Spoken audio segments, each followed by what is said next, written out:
is still meaningful. And I'm gonna do everything possible to keep them from taking. You don't know what you into down here in Alabama when you're guilty. Assalamualaikum warahmatullahi wabarakatuh. Ye, apa kabar semua? Saya doakan semoga kalian sehat selalu, mudah rezeki dan tetap semangat. Ketemu lagi dengan saya Nizar di channel Partner Film, channel yang siap menghibur buat kalian yang pada lagi nganggur. Pada episode kali ini, saya akan membahas alur cerita film yang berjudul Just Mercy.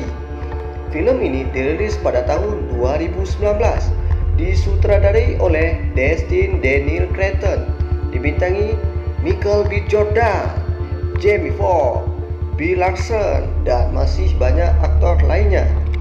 Sebelum kita melanjutkan alur ceritanya, jangan lupa untuk menekan tombol subscribe, like, dan komen agar saya lebih semangat lagi dalam membuat alur cerita film lainnya.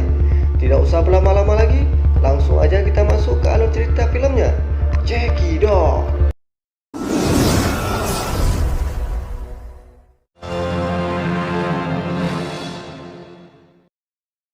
Pada tahun 1987, di sebuah daerah Monroe County, Alabama, ada seorang laki-laki bernama Maximilian alias Johnny D.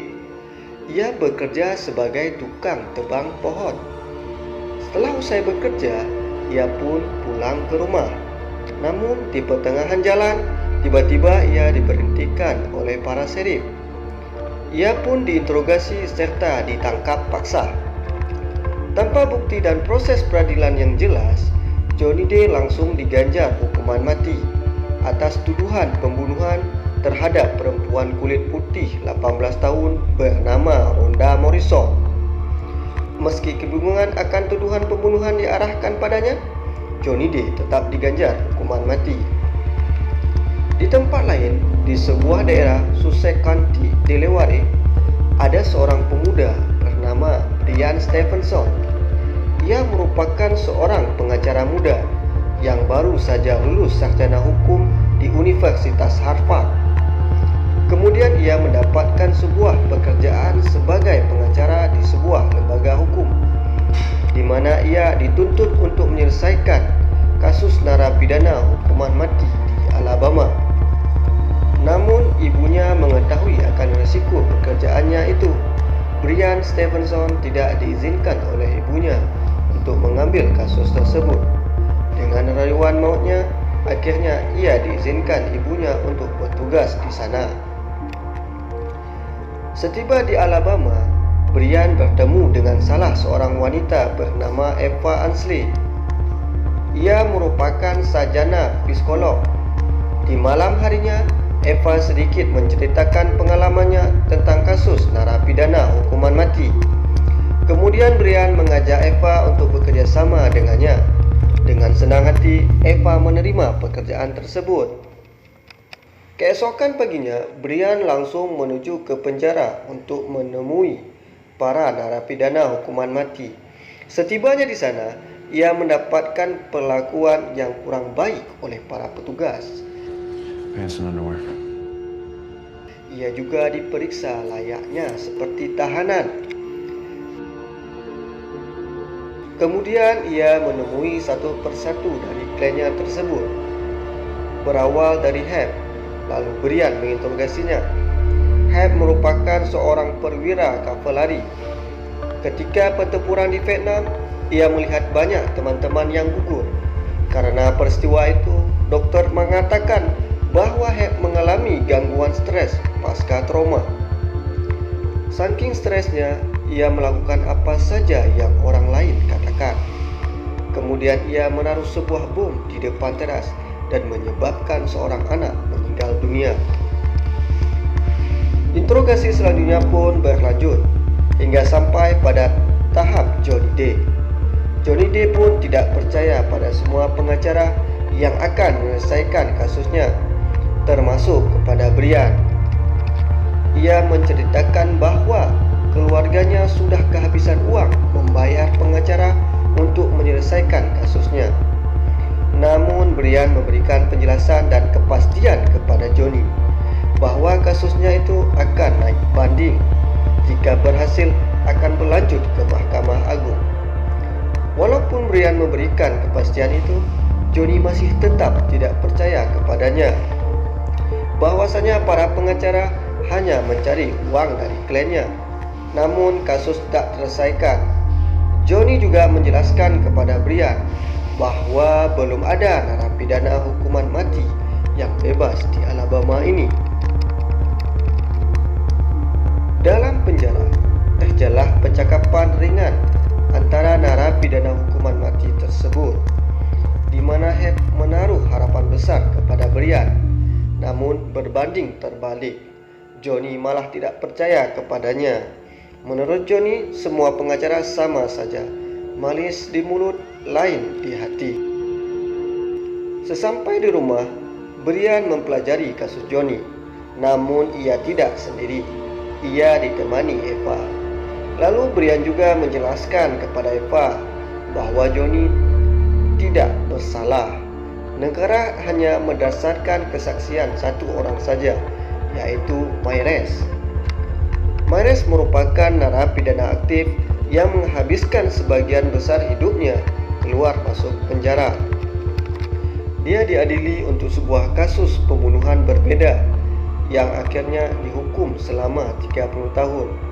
Demi meringankan masa hukuman, Mayres membuat kesaksian palsu di mana yang membunuh Rhonda Morrison ialah Johnny D. Pada kenyataannya, yang membunuh Rhonda Morrison di Jackson Cleaner bukanlah Johnny, melainkan seorang penculik. Demi mendukung kesaksian Mayres, negara juga menghadirkan satu saksi lainnya. Ia merupakan seorang pria kulit hitam muda bernama Bill Hawk. Keesokan harinya, Brian bertemu dengan Tommy Chapman. Di sana Brian ingin mencari tahu tentang Johnny dan juga meminta dukungan darinya. Lalu Chapman memberikan 2 salinan pengakuan dari Mayres dan pernyataan dari Bill Hawk. Namun, Brian meminta seluruh salinan polisi dan saksi-saksi. Chapman pun keberatan memberinya dan meminta Brian untuk mengajukan mosi di pengadilan. Setelah pertemuan itu berakhir, Brian pergi ke Jackson Cleaner dan menjumpai keluarga Johnny. Di sana ia mendapatkan informasi dari seseorang yang bernama Darnell. Darnell menjelaskan bahwa saksi yang bernama Bill Hawk yang sudah memberikan pernyataan palsu merupakan rekan kerjanya.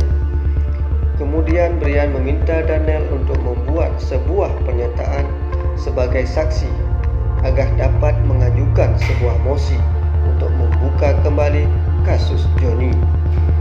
Setelah itu, Brian pun langsung menjumpai Johnny.